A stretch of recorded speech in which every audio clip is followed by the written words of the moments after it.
descargo de responsabilidad. Waramer no me pertenece, ni ninguna de las imágenes mostradas. Con su destino decidido, el capítulo dejó media compañía, que eran 50 marines, protegiendo el subsector Aurelian, con un crucero de batalla, y compañía y media protegiendo su nueva sede el sector Roma, con la mitad de su flota. La otra mitad, que de momento eran la Ravengard, 3 acorazados, 5 cruceros de guerra y 8 barcazas de batalla, además de las naves de apoyo, fijaron rumbo a Cadia en el Segmentum Obscurum, a una velocidad de 100.000 veces la velocidad de la luz, usando el viaje FTL, y no la disformidad, desde el Segmentum Ultima.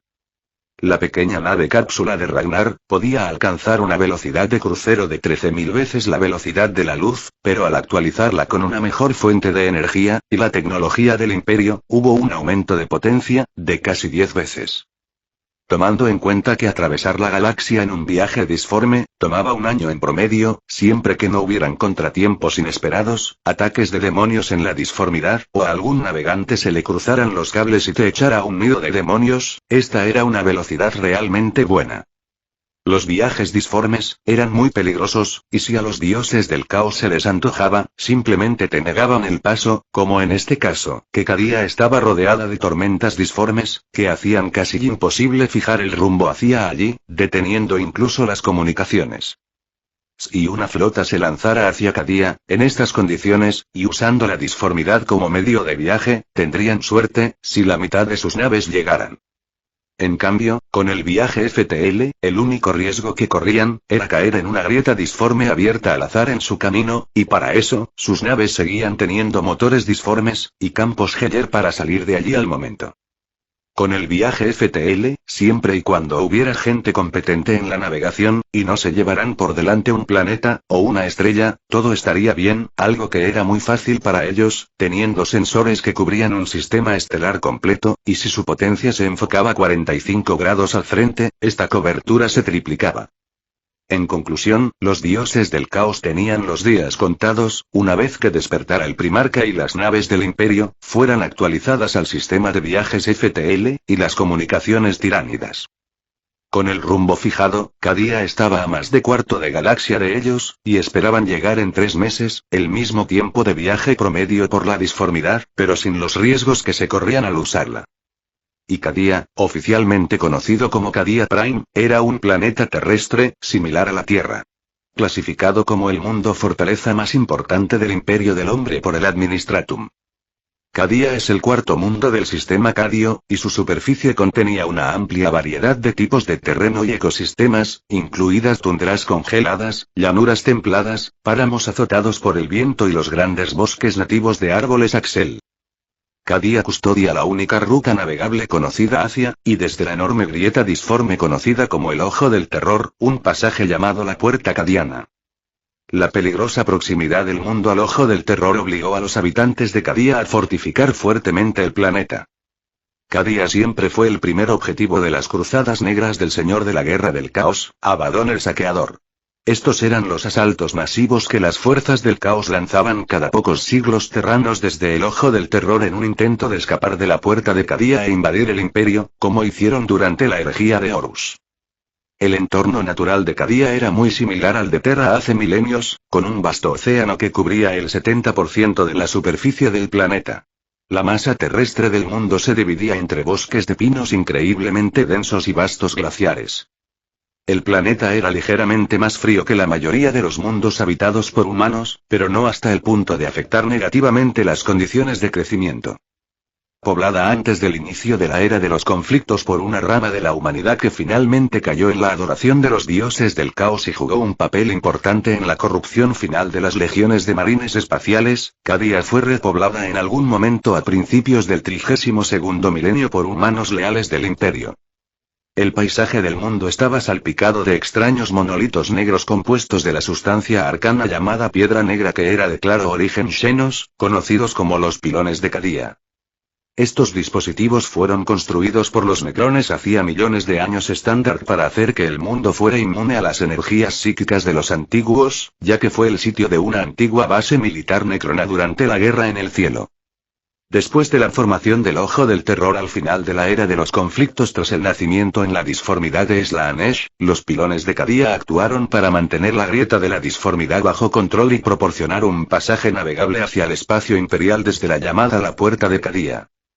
Los pilones de Cadia crearon la inusual zona de estabilidad espacial conocida como la Puerta de Cadia, cerca del Ojo del Terror, que no se veía afectada por las constantes tormentas disformes que rodean dicha grieta. La ubicación de Cadia, junto al peligroso Ojo del Terror, obligó a sus habitantes a fortificar el planeta hasta tal punto que casi toda su población vivía en enormes ciudades fortaleza conocidas localmente como Kasrus. Así, Cadia tenía una extraña mezcla de densas áreas urbanas y vastas tundras abiertas y otros paisajes naturales no alterados por la mano de la humanidad. En cuanto a su gobierno, quienes estaban a cargo eran dos personas, que hacían de gobernadores planetarios, pero eran llamados Lord Castellano Primus, que ejercía toda la autoridad, y el Lord Castellano Secundus, que tomaría el relevo en caso de la muerte del primero. Lo que nadie sabía en el Imperio, era que Cadia era solo uno de decenas de planetas, que gracias a los pilones negros, mantenían la disformidad a raya en toda la galaxia, pero Abaddon el Saqueador, en sus cruzadas negras, destruyó todos estos planetas, y ahora solo le quedaba Cadia, para sumergir la galaxia en un infierno viviente. Como siempre, el Imperio seguía perdiendo batallas, que ellos creían habían ganado. Ragnar observaba la historia de este planeta y sus alrededores, mientras su pequeña flota, que había entrado a la disformidad hacía un minuto, fuera del sistema Cadio, ahora salían en el espacio cercano a Cadia Prime, para simular que ellos hicieron un viaje de Sieme. Levanten el campo Heller, y mamparos, abran comunicaciones, ordenó Ragnar. Y Lord Castellano Primus, el acorazado de los cuervos sangrientos, nos está llamando, informó uno de los muchos operadores, en la sala de estrategias. El Lord Castellano Primus, que estaba discutiendo con los comandantes de flota, el mejor arreglo para detener la flota enemiga, ya fuera en ataques coordinados a lo largo del sistema, o concentrando sus fuerzas en el espacio cercano a Cadia Primus, asintió, para responder a la llamada, mientras sobre la mesa estratégica, las imágenes de la flota que acaba de llegar, aparecía en forma de holograma, y con extremo detalle, gracias a la torre de sensores, construida por un grupo de estos mismos marines espaciales. Urs Arcare Creed, al igual que todos los generales, comandantes de tropas, magus del Mechanicus, hermanas de batalla, oficiales, y demás personal en la sala de estrategias del Casricraft, se quedó sorprendido, al ver al acorazado que lideraba la pequeña flota entrante de los llamados cuervos sangrientos.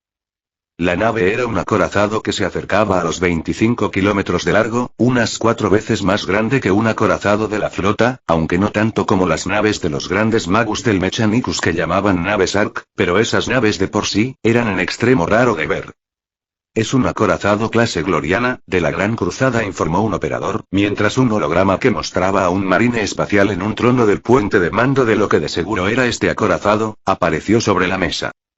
El marine espacial medía al menos 2,5 m, no tenía ninguna cicatriz, arreglos tecnológicos, clavos de servicio, ni nada que pareciera ser de los marines espaciales. Él estaba embutido en una servoarmadura, y no llevaba el casco puesto. El marine tenía un abundante cabello negro y también ojos negros que parecían mirar a todos en la sala a la vez, lo que contradecía su apariencia demasiado joven. Su armadura también tenía una gran cantidad de insignias, y condecoraciones de honor y gloria, a nivel de un gran Astarte, pero su rostro sin cicatrices, parecía incluso más inexperto que el de un novato, por lo que el Lord Comandante y todos los presentes, dudaron. Se suponía que el señor del capítulo de los cuervos sangrientos, era un marine con gran experiencia y siglos de edad. ¿Señor del capítulo?, preguntó el Lord Castellano, con un evidente tono de confusión. Lord Castellano Primus, soy Ragnar, recientemente nombrado señor del capítulo de los cuervos sangrientos, informó el marine espacial. Creed volvió a estar algo sorprendido, pues él ya sabía quién era este marine espacial. Los cuervos sangrientos se habían hecho famosos en los últimos años, porque se habían enfrentado a los tiránidos 2 veces, y también conquistaron uno de los imperios orcos más poderosos de la galaxia, reclamando su territorio con pérdidas mínimas, y sin ayuda de ninguna otra fuerza. Los cuervos sangrientos habían aprovechado que el imperio orco fue invadido por los tiránidos, e hicieron que estos dos enemigos se mataran entre sí, mientras ellos cosechaban las ganancias, rematando a los que quedaban vivos en las batallas, pero aún así, esto era uno de los mayores logros militares en el imperio de la humanidad. Los cuervos sangrientos también eran extremadamente ricos, pues consiguieron una forma de producir carne de los nidos orcos, y ahora todo el Segmentum Ultima, y Terra, les compraban estos productos. Cadia, como el principal bastión de la humanidad, también recibía estos suministros, sin mencionar que su sistema de sensores secretos, que cubría todo el sistema, fue construido por ellos. En cuanto a este marine espacial, era el más famoso de todos los cuervos sangrientos en los últimos años. Craig había escuchado las historias que venían con su nombre, acompañadas de muchas exageraciones, como que solo este marine fue capaz de destruir una flota enjambre por sí solo. Entendido, dijo el Lord Castellano. Sus fuerzas son bienvenidas en este momento de necesidad, esperamos poder coordinar lo más pronto posible. La flota enemiga se aproxima, y estimamos que estarán aquí en menos de un mes. El número de naves es el más grande visto hasta ahora en cualquier cruzada negra, explicó el Lord Castellano Primus. Lord Castellano, tomaremos en cuenta sus observaciones, pero tenemos información vital para la defensa de Cadia. Además, me gustaría presentarles un plan de defensa planetaria, para lidiar con la amenaza que se aproxima. Puedo asegurarles que será muy efectivo contra los números de la flota enemiga, dijo el señor del capítulo. Señor del capítulo, mis comandantes de flota, justo discutían sobre este tema, y si nos conviene más ahorrar nuestra flota, y usar las defensas planetarias para apoyarles, explicó el Lord Castellano.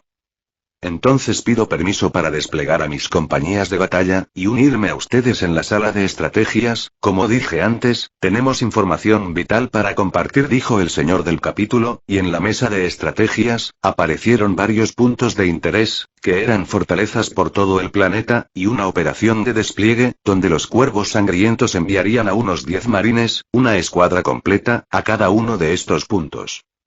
El Lord Castellano hizo una mueca casi imperceptible de desagrado. Siempre era igual con los marines espaciales, no obedecían la cadena de mando, y situaban sus fuerzas donde mejor les parecía, la mayoría de las veces sin atender a los planes estratégicos. Proceda, dijo el Lord Castellano con tono de impotencia, porque estos no eran los primeros marines que llegaban y establecían sus posiciones de forma arbitraria, y discutir no era una opción, pues los marines espaciales no estaban subordinados a ningún mando militar. De hecho, era todo lo contrario. Según las circunstancias, si ellos recibían una orden de un marine espacial, debían obedecerla sin importar nada. Si les ordenaban cargar y morir, tendrían que hacerlo. Y Craig parpadeó, porque cuando el Lord Castellano dio su aprobación, el señor del capítulo se levantó de su trono, y apareció en la sala de estrategias, acercándose a la mesa holográfica, y haciendo un gesto, para amplificar algunas de las fortalezas, en las que había planeado desplegar a sus marines espaciales. También aparecieron varias ventanas holográficas, que eran transmisiones de cervocráneos. Ellos se han desplegado por medio de un teletransporte disforme, pensó Craig, porque las imágenes transmitidas venían de las fortalezas seleccionadas, y era evidente que los cuervos sangrientos ya estaban allí, en una formación de combate. ¿Y qué está haciendo? Reprendió más que preguntó el Lord Castellano, porque este no era un despliegue de apoyo. La forma en que se movían las escuadras desplegadas dejaba claro que estaban buscando objetivos, y sus posiciones eran de una escuadra en pleno ataque, con 6 asaltantes al frente y 4 apoyos detrás. Lord Castellano, parte de la información vital que tenemos es que hay traidores entre sus filas, dijo el señor del capítulo. ¿Cómo se atreve? Reprendió el ayudante del Lord Castellano Primus, pues esto era una injuria hacia sus tropas de defensa. Pero el señor del capítulo miró al ayudante del castellano, y Craig nunca vio a alguien sudar tanto en tan poco tiempo. Luego empezó a temblar. Chilló el ayudante del Lord Castellano, en un chillido de dolor y desesperación, mientras sus ojos explotaban en llamas azules, y luego todo su cuerpo. El hombre cayó al suelo rogando y llorando de desesperación, mientras pedía a los dioses del caos que lo salvaran, y lo llevaran a sus reinos infernales, aunque pronto, su cuerpo no fue más que cenizas. Los psíquicos y astrópatas que estaban presentes en la sala, se arrodillaron y empezaron a orar al emperador de la humanidad. Lord Castellano Primus, debo pedirle que dé una orden de rendición absoluta e incondicional ante las fuerzas que he desplegado, Quisiéramos evitar bajas innecesarias, pues todas las fuerzas son necesarias, ordenó el señor del capítulo, y el Lord Castellano Primus solo dio un ligero vistazo a su ayudante carbonizado, antes de enviar una orden general de rendición y obediencia a las fortalezas señaladas de albergar fuerzas traidoras por los cuervos sangrientos. Ante tal orden, que solo podía ser obedecida sin ninguna réplica posible, algunos comandantes de fortaleza, aún presentaron excusas, o preguntaron motivos, por lo que los operadores se apresuraron a cortar las comunicaciones con ellos, pues hacer algo más, que no fuera obedecer, en una situación como esta, dejaba claro que esas fortalezas, en verdad estaban llenas de traidores. Todos los traidores, deben morir. Ordenó el señor del capítulo con tono asesino, y los hologramas en la mesa se dividieron, mientras los sensores captaban una ola psíquica extraña que envolvía todo el planeta. Los psíquicos en la sala empezaron a rezar con más fuerza al emperador de la humanidad. ¿Qué está pasando?, preguntó un comandante de tropas. Las transmisiones holográficas de gente sorprendida a la que estaban masacrando, empezaron a llegar, pues los marines espaciales habían empezado a atacar y nadie se tiró al suelo para obedecer la orden de rendición absoluta, sino que pedían explicaciones, lloraban, pedían piedad, o gritaban traición. Por supuesto, nada de esto detenía a los marines espaciales, que avanzaban a una velocidad increíble, mientras dejaban ríos de sangre detrás en los bastiones principales de cada fortaleza.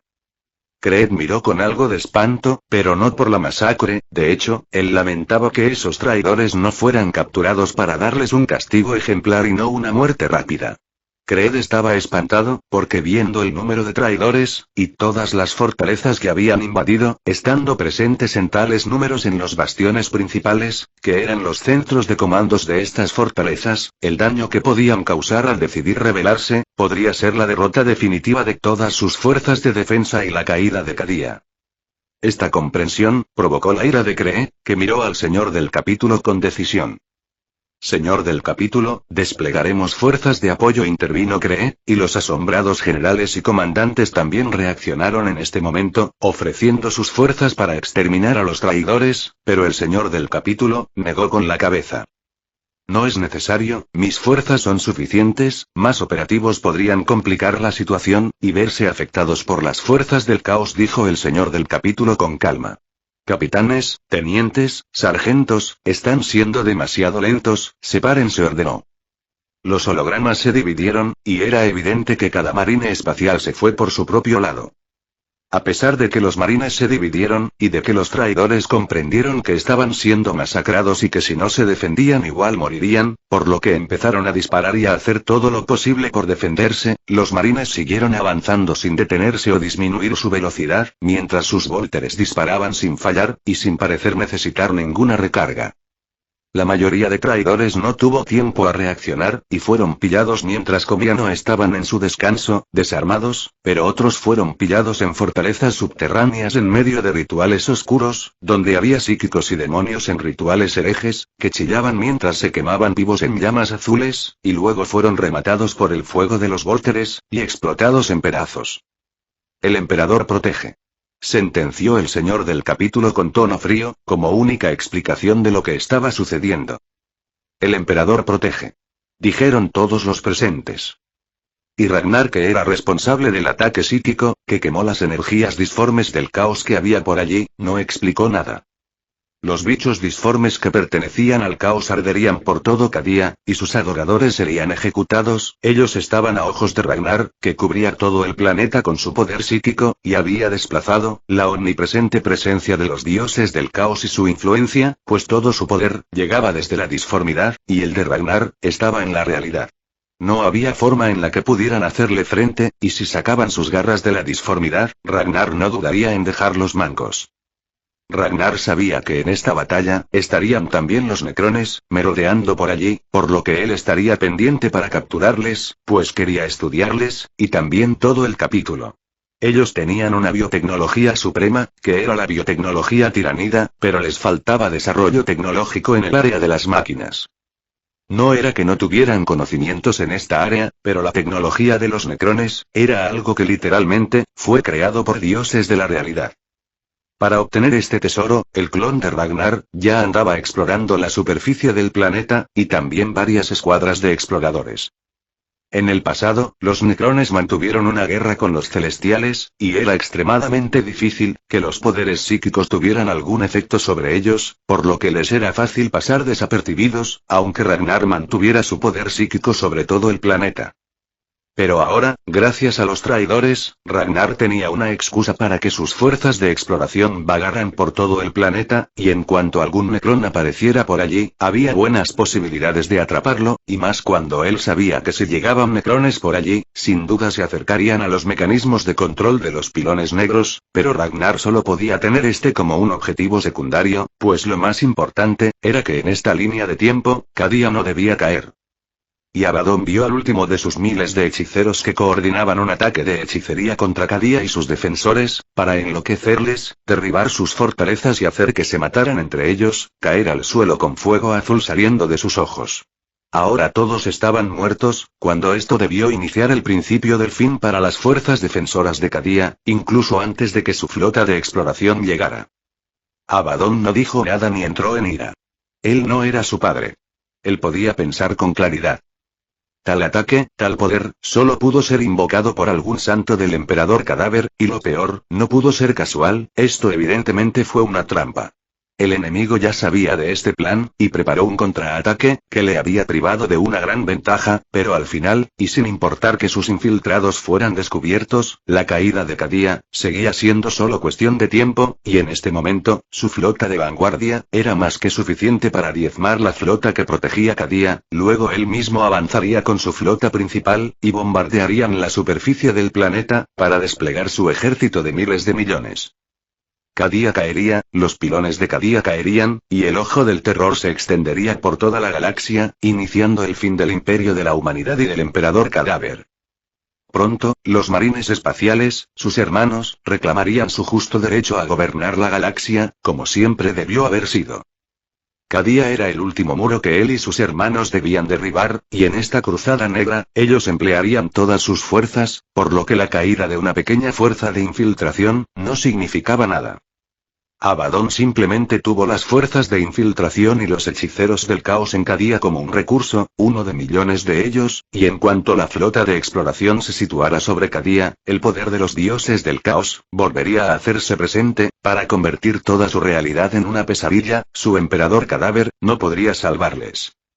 Las fuerzas de defensas cadianas, y su flota, eran minúsculas en comparación con las fuerzas que ellos habían reunido, y los milagros del emperador cadáver eran escasos y vagos, mientras que el poder de los dioses del caos siempre estaba presente.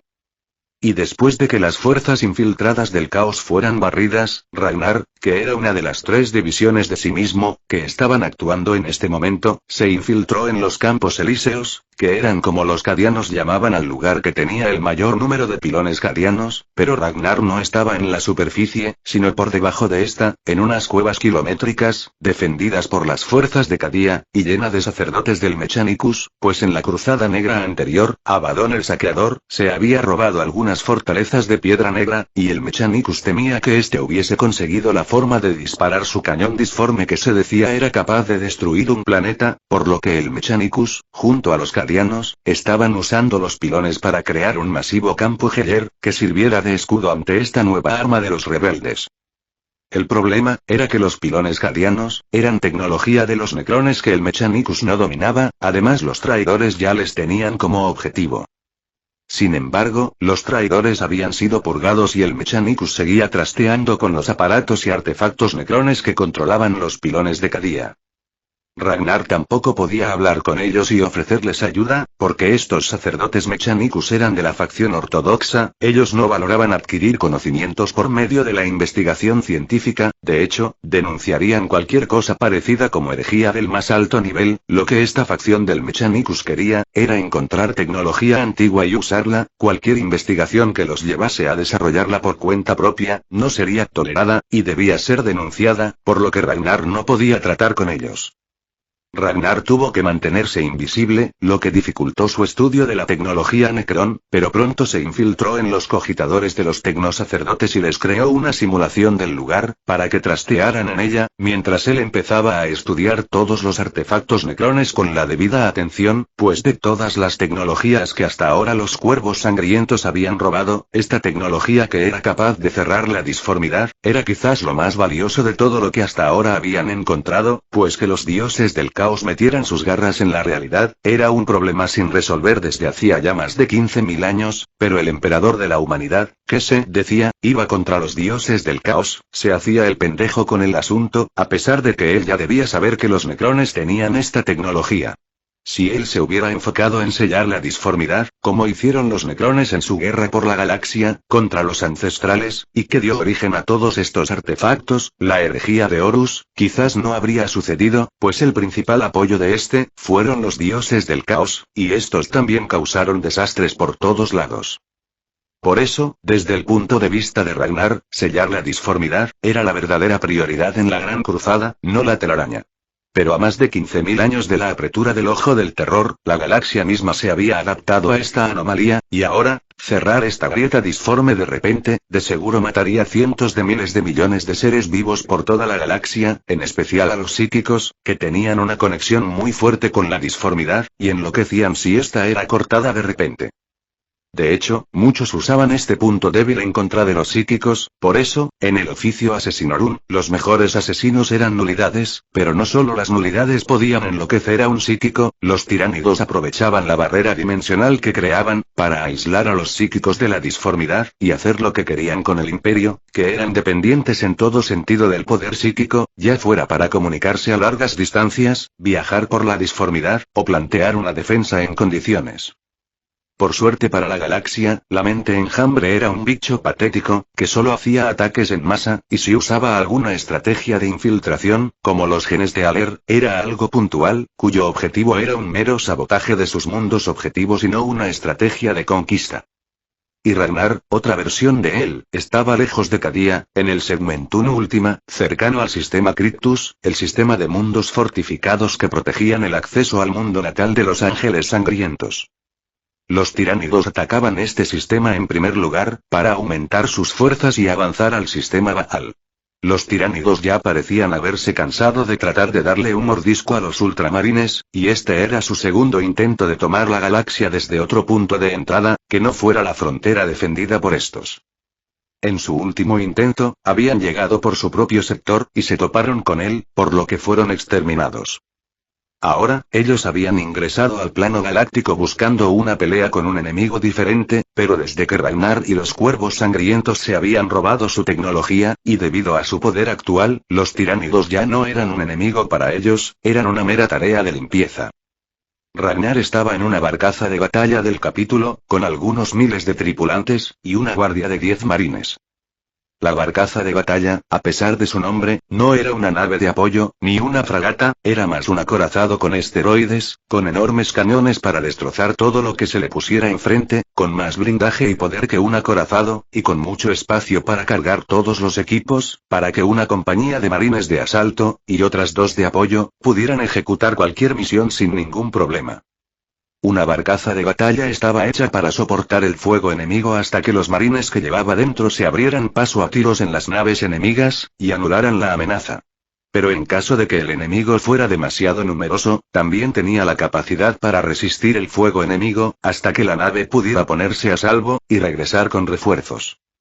Esta era la nave de transporte que el capítulo había puesto a disposición de Ragnar, solo para que él fuera a enfrentarse a los tiránidos. Su capítulo se había vuelto algo sobreprotector con él, al punto de asignarle un acorazado, para hacerle de taxi, y se debía de tener en cuenta que esta barcaza de batalla, estaba mejorada con toda la tecnología de la que ellos disponían, y su bioia tiranida integrada, Eternity. En teoría, la única mejora real de tecnología de esta y otras naves del capítulo, eran los sensores, basados en el conjunto astronómico encontrado en Typhon Primaris por ellos. Además de la IA orgánica, y la tecnología FTL Saiyajin, toda la demás tecnología, era la misma que usaban otras barcazas de batalla, cruceros, acorazados, y naves escoltas de otros capítulos de marines, pero si iban a la práctica, gracias a la IA y los sensores mejorados, la diferencia en batalla, si la capacidad de batalla de una barcaza de batalla pudiera medirse, esta sería de unas 100 veces o más.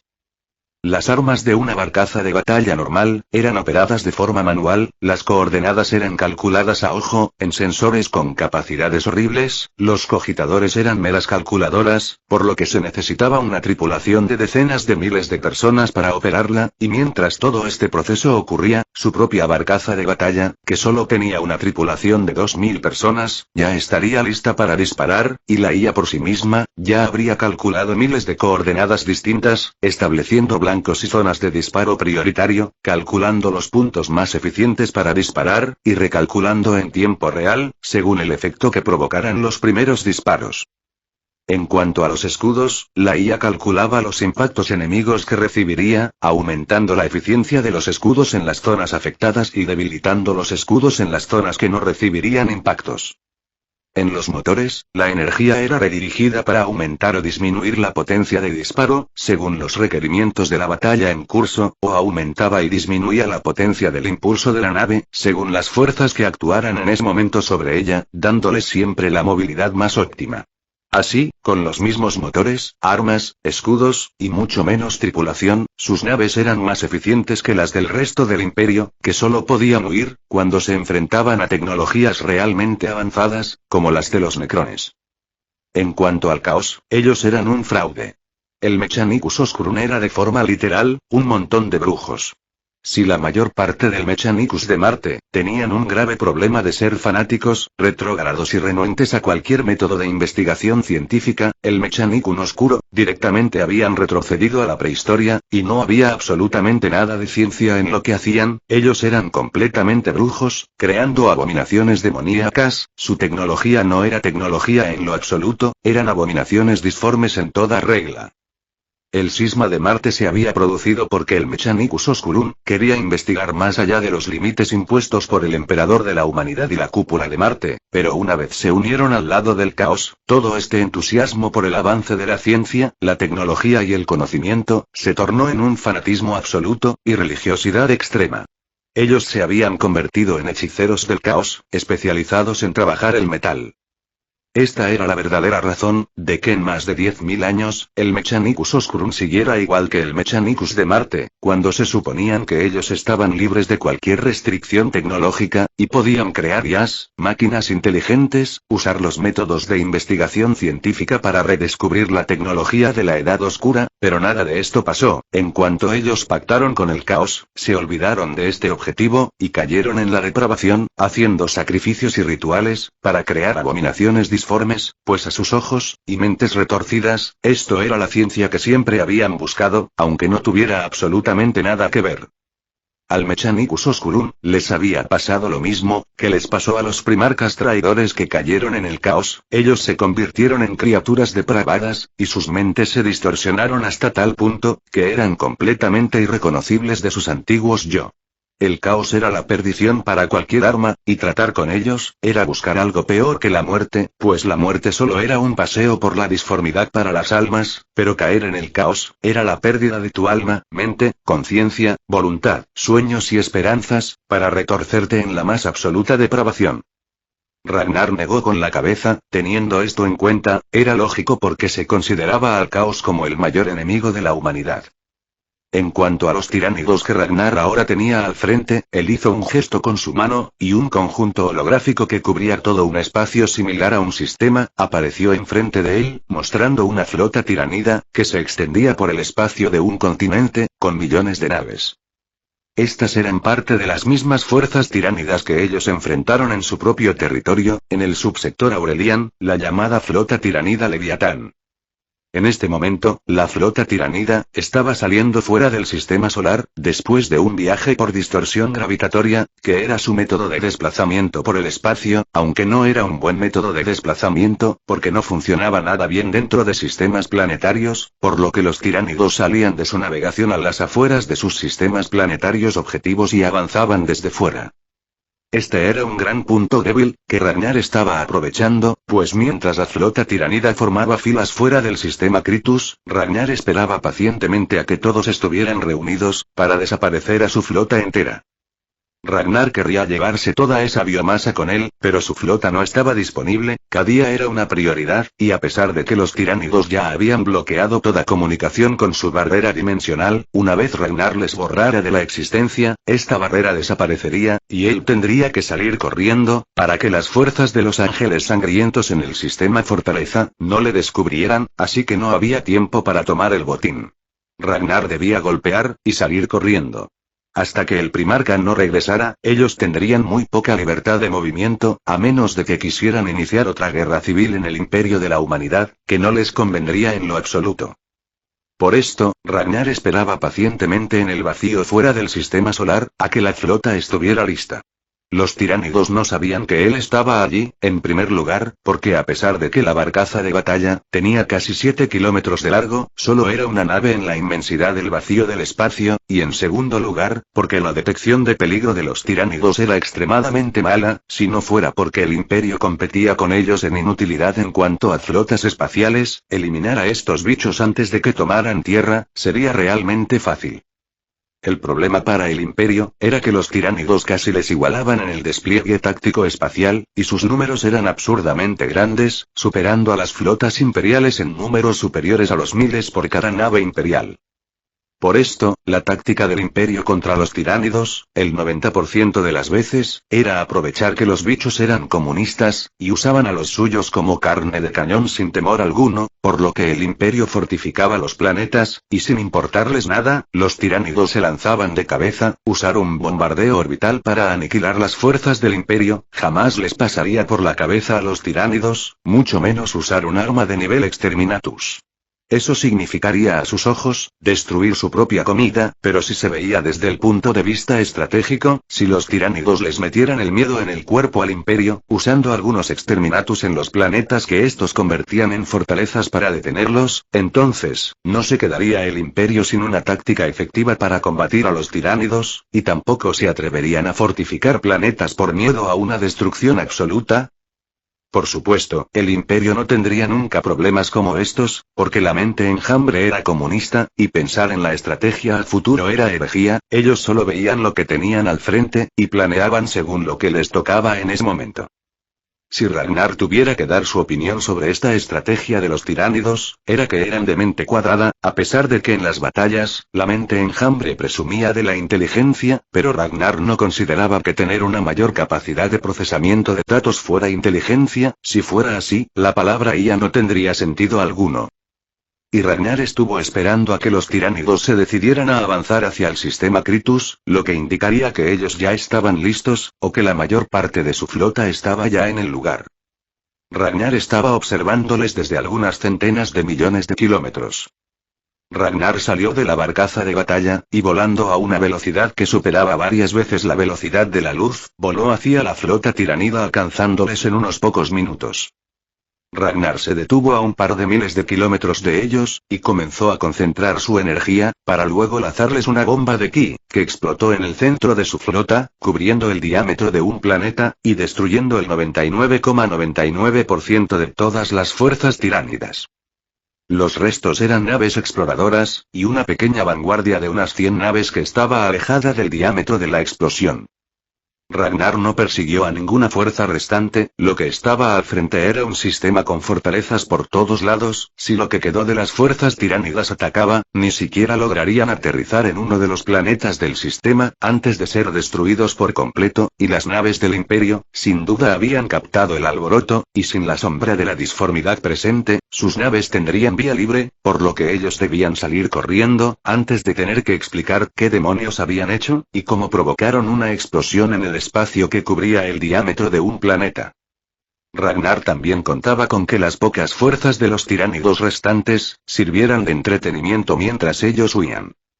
Y mientras Ragnar ya llevaba varios días estudiando la tecnología nécrona de los pilares de Cadia, y el Mechanicus de Marte llevaba varios días sumergidos en una simulación, a él le llegó una comunicación de la parte de él, enviada a destruir la flota tiranida que tenía como objetivo a los ángeles sangrientos.